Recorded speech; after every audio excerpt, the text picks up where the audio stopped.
नमस्कार, आपके साथ मैं हूं सुरभि शर्मा। मोदी सरकार की सबसे बड़ी मुहिम बेटी पढ़ाओ बेटी बचाओ के दुश्मन कौन है, आज इसका सच हम आपको बताएंगे। जो कांग्रेस उस मुहिम पर सवाल उठाती है, कैसे निकिता के कातिल के कांग्रेस कनेक्शन से वो घिर गई है, आज ये भी सच आप देखेंगे। निकिता मर्डर केस पर बड़ी खबर यह है कि पुलिस ने एक और आरोपी को नूह से गिरफ्तार किया है। अजरू नाम के इस आरोपी ने तौसीफ को अवैध हथियार मुहैया कराया, जिससे निकिता का मर्डर किया गया। इसके अलावा बीजेपी ने कांग्रेस पर निकिता मर्डर केस को लेकर तीखे सवाल उठाए हैं। बीजेपी ने आरोप लगाया कि 2018 में कांग्रेस ने ही तौसीफ को बचाया था और अगर ऐसा ना होता तो निकिता जिंदा होती। आपको बता दें, तौसीफ का चचेरा भाई आफ्ताब आलम हरियाणा में नूह से कांग्रेस विधायक है और आरोप है कि 2018 में अपने रसूख का इस्तेमाल करते हुए तौसीफ के परिवार ने निकिता के परिवार पर केस वापस लेने का दबाव डाला। फिलहाल इस मर्डर को लेकर लोगों में जबरदस्त आक्रोश है और आरोपी को फांसी देने की मांग उठ रही है। तौसीफ का चचेरा भाई आफ्ताब आलम कांग्रेस विधायक है, उसके पूरे खानदान का गहरा रिश्ता कांग्रेस से है। तौसीफ के दादा चौधरी कबीर अहमद 2 बार कांग्रेस विधायक रहे हैं। तौसीफ अहमद के ताऊ खुर्शीद अहमद कांग्रेस के बड़े नेता थे। नूह से विधायक आफ्ताब अहमद खुर्शीद अहमद के बेटे हैं और विधायक आफ्ताब अहमद हुड्डा सरकार में मंत्री भी रहे हैं। आफ्ताब आलम की पैठ कांग्रेस में कितनी अंदर तक है, ये तस्वीरों के जरिए सबूत है। ये नूह से विधायक आफ्ताब आलम की तस्वीर हम आपको दिखा रहे हैं, जिसमें वो सोनिया गांधी के साथ हैं, जबकि दूसरी तस्वीर राहुल गांधी के साथ है। इसके अलावा नूह में एक रैली के दौरान भी आफ्ताब आलम राहुल के साथ नजर आ रहे हैं और आरोप है कि अपने इसी रुतबे का इस्तेमाल करते हुए आफ्ताब ने 2018 में तौसीफ को बचा लिया था। हमारी संवाददाता दीक्षा पांडे इस वक्त हमारे साथ जुड़ चुकी हैं, परिवार के लोगों के साथ हैं। दीक्षा, हम परिवार से ये जानना चाहेंगे कि आखिर उस वक्त कैसे बचाया गया था तौसीफ को, तब क्या हुआ था जब हिरासत में लिया गया था, निकिता को किडनैप किया गया था पहले।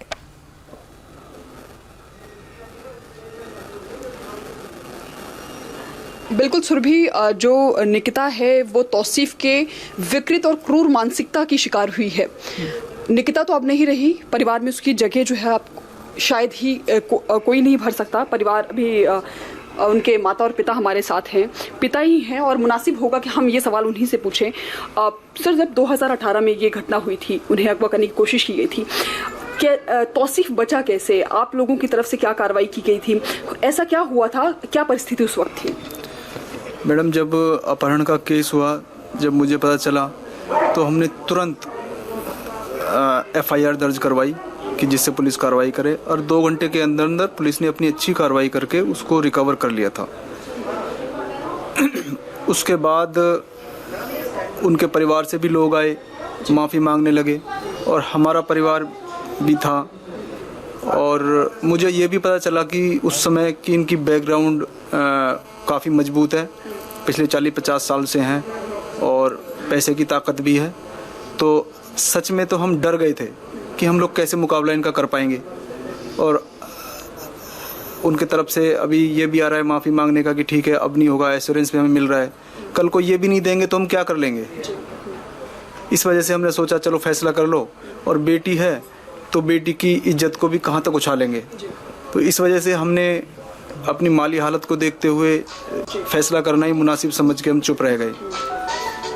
सर, क्या आपको लगता है कि जो इतना ये संगीन अपराध था, उसने आपकी बेटी को अगवा करने का प्रयास किया था, क्या आपको लगता है कि ये परिवार की तरफ से भी एक भूल हुई या फिर यूँ कह लें कि एक अपराध की जो भनक थी वो या आहट को समझ नहीं पाए थे? हाँ, मैं मानता हूँ कि हमारी बहुत बड़ी भूल थी।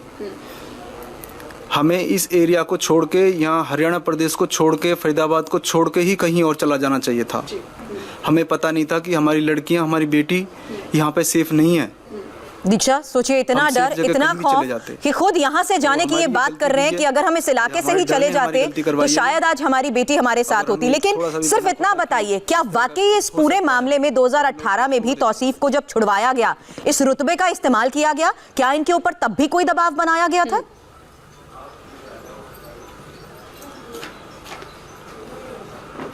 बिल्कुल सुरभि, ये बेशक इसमें कोई भी शक नहीं है कि उस वक्त भी इनके रुतबे और धौस का इस्तेमाल ज़रूर किया गया होगा, क्योंकि जाहिर तौर पर उसके परिवार से जुड़े लोग हरियाणा सरकार में मंत्री भी रह चुके हैं, अभी उनके रिश्तेदार विधायक भी रह चुके, तो जाहिर तौर पर इस ओहदे का भी, इस रुतबे का भी इस्तेमाल बाकायदा हुआ है। और शायद परिवार का अभी भी ये कहना है कि अभी भी उनको इस बात का डर है कि जिस तरह से आरोपी गिरफ्तार तो हो गया है, लेकिन हो सकता है कि इस जो उनका एक रुतबा है, क्या आपको लगता है कि उसका इस्तेमाल करके आरोपी को बचाया जा सकता है?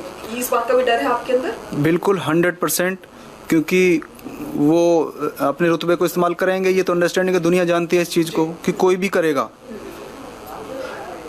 तो रुतबे का इस्तेमाल तो करेंगे ही करेंगे जी।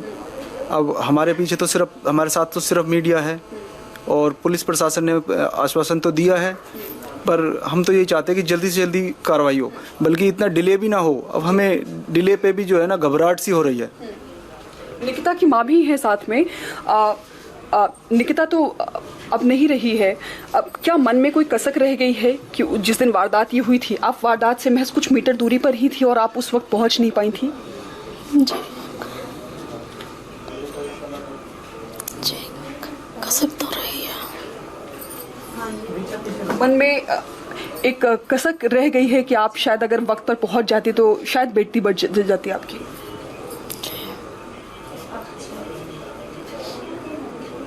अभी जिस तरह से हम देख रहे हैं कि कार्रवाई हो रही है, 24 घंटे के अंदर पुलिस कह रही है कि उन्होंने गिरफ्तार कर लिया आरोपियों को, लेकिन अभी भी आपको क्या इस बात की चिंता सता रही है कि कहीं ऐसा ना हो कि आपकी बेटी का जो कातिल है वो छूट जाए? जी बिल्कुल है, बिल्कुल है। जल्दी से जल्दी उसे फांसी या पुलिस एनकाउंटर करे और मेरे परिवार को सेफ्टी, दो चीज़ मुझे चाहिए, परिवार की सेफ्टी और उसका पुलिस एनकाउंटर करे या उसको फांसी है, और जल्दी से जल्दी हो। जब तक नहीं होगी तब तक हम कैसे रह सकते हैं चैन से? हमें तो पूरा डर है। आपने अपनी बेटी खोई है, लेकिन जैसा कि आप लोगों का ही कहना है कि जो आरोपी तौसीफ है उसकी अम्मी उसका साथ दे रही थी लगातार, वो भी निकिता पर धर्म परिवर्तन के लिए दबाव बना रही थी। इनसे बात करिए ज़्यादा। जब पहला केस हुआ था पहली बारी 2018 में, तो जब हमारी बेटी हमारे पास आ गई तो उसके कई दिन बाद उन्होंने मुझे बताया था कि उसकी मम्मी ने भी कहा था कि भाई शादी कर लो, अब तुम्हें घर में तो रखेंगे नहीं पेरेंट्स, तो ऐसा उसने मुझे बोला था। लेकिन मुझे पता था मेरी बेटी होनहार है और मेरी जगह कोई दूसरा आदमी भी होता तो उसको सही में घर में ही बिठा लेता और उसको पढ़ने भी ना भेजता। मैंने भी सोचा था कि ना भेजूं, लेकिन इतनी होशियार बच्ची है जो आगे बढ़ना चाहती है, पता नहीं देश का आगे चलाने में कहाँ रोल अदा करती है, या हमारी किस्मत ही बदल देती, क्या पता वो। तो इसलिए मैंने सोचा कि हम भेजेंगे, और मैंने 4-5 महीने 1 साल कोई ना कोई इसकी मम्मी ही साथ जाती थी कॉलेज लेके, और फिर लेने भी यही जाती थी, 2 चक्कर काटती थी। लेकिन जब हमें भी थोड़ा थोड़ा विश्वास हो गया कि अब कोई दिक्कत नहीं है, तो फिर हमने अकेला भी भेजना चालू कर दिया। और उसके बाद हमारे मन से भी किसी तरह का भय निकल गया कि अब तो कोई दिक्कत है नहीं। उन्होंने हमें भरोसा भी दिलाया है, और एक थाने में भी, पुलिस में भी लिख के हो गया था कि भाई कुछ नहीं होगा। पुलिस ने भी बोला था कुछ नहीं होगा, कोई दिक्कत नहीं है, और हमें हुई भी नहीं थी। तो इसलिए जो है हम निश्चिंत थे। हमें थोड़ा सा भी आभास होता, पहले कोई सिग्नल मिल जाता कि भाई इस तरह का मर्डर जैसी कोई घटना हो सकती है, तो हम कठोर एक्शन लेते। या फिर मैं तो अब सोच रहा हूँ, मैं अपने खुद मन में पछता रहा हूँ कि हम इस घर को छोड़ के कहीं दूसरे प्रदेश में चले जाते तो हमारी बच्ची शायद जिंदा रह जाती, वहीं पढ़ लेती। मन में अब एक कसक रह गई है। मैम, जिस दिन ये वारदात हुई थी उस दिन आप लोग नहीं पहुंचने ही वाले थे वहां पर, लेकिन जिस वक्त ये वारदात चल रही थी सीसीटीवी फुटेज में दिखा कि ना जाने कितने लोग उस घटनास्थल से गुजरे, लेकिन किसी ने भी बचाने की कोशिश नहीं की। क्या आपको लगता है कि अभी भी लोगों में मानवीय चेतना की कमी है, या अगर लोग कोशिश करते तो मेरी बेटी बच सकती थी?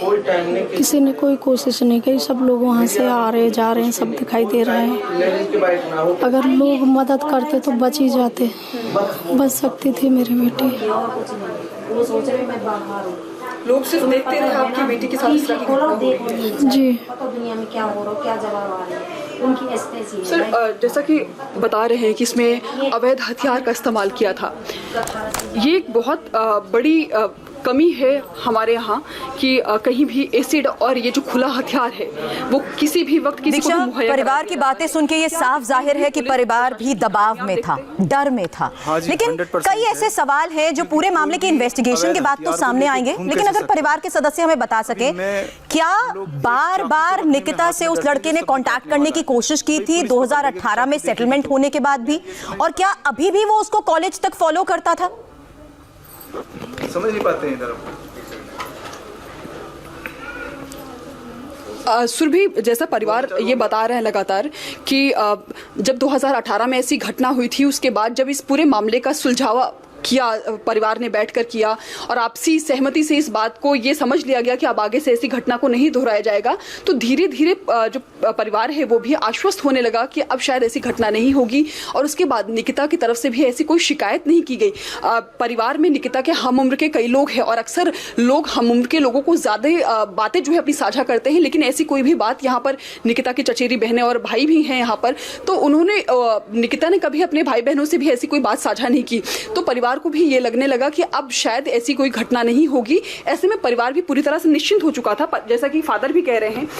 सर बिल्कुल भी आपको इस बात का आभास नहीं था? मेरी बेटी सबसे ज़्यादा मेरे से बिल्कुल ओपन थी। वो हर तरह की बातें, मतलब जो अंदरूनी बातें, कुछ किसी तरह की भी बात हो मुझसे ज़रूर बात करती थी कि डैडी ये बात है, डैडी वो बात है। हर चीज़, एक एक चीज़, क्या खाना भी आज उसने कितना खाया है वो भी मुझे डिस्कस करती थी। तो लेकिन मुझे उसने कभी ऐसा बताया नहीं कि भाई ऐसा इतना बड़ा कुछ होने वाला है या ऐसा उसकी लग रहा है उसको, क्योंकि हम निडर थे, कुछ अब दिक्कत ही नहीं है। तो ऐसा ही था मैडम। सर क्या आपको लगता है कि निकिता कॉलेज गई, एग्ज़ाम दिया, आखिर आरोपी जो तौसीफ है उसको पता कैसे चला कि वो कब कॉलेज गई है और कितने बजे उसका एग्ज़ाम ख़त्म हो रहा है, वो कब कॉलेज से बाहर आएगी, किस ड्रेस में होगी? हाँ, जैसा कि आप लोग बता रहे हैं कि 2018 के बाद अगर उसने निकिता को अब देखा है तो पहचाना कैसे आखिर? नहीं, पहचानता तो हो गई मैडम वो, पर मुझे ज़रूर लग रहा है कि उसने किसी न किसी से कांटेक्ट किया होगा कॉलेज में, कुछ जानता, कोई बच्चा तो दूसरा जानता ही होगा, तो वही बताएगा कि भाई कब आती है। बेसिकली ये जो पेपर और ये भी ज़रूर, क्या 3 दिन थे जिस तरीके से तौसीफ को अवैध हथियार मुहैया कराया गया, ये साफ जाहिर कर रहा है कि ये सब कुछ प्री प्लान था। पेपर सुबह ही होते हैं, तो टाइमिंग उसको कैसे पता चला, या वो लास्ट पेपर है आज उसका, वो कैसे पता चला? तो जरूर कोई ना कोई है जिसने इन्फॉर्मेशन दी होगी, या उसने किसी भी, और यही पुलिस की कोशिश होगी कि अब जो तीसरा आरोपी पुलिस की गिरफ्त में आया है उसके जरिए पुलिस ये जानने की कोशिश करेगी कि क्या ये सब कुछ प्री प्लान था, क्योंकि अजरू की जो गिरफ्तारी हुई है उससे पुलिस भी ये साफ कर चुकी है कि वही शख्स है अजरू जिसने तौसीफ को हथियार मुहैया कराया, और कॉलेज में एग्जाम देने के बाद जैसे ही निकिता बाहर निकली तौसीफ ने उस पर गोली चला दी। आपका बहुत बहुत शुक्रिया फिलहाल दीक्षा इस पूरी जानकारी के लिए। मामले की इन्वेस्टिगेशन पर भी आप नजर बनाए रखें, आगे आपसे अपडेट लेंगे। छोटे से ब्रेक के लिए मैं यहां पर रुकना है, लेकिन ब्रेक के बाद निकिता हत्याकांड के चश्मदीद का बयान हम आपको सुनाएंगे।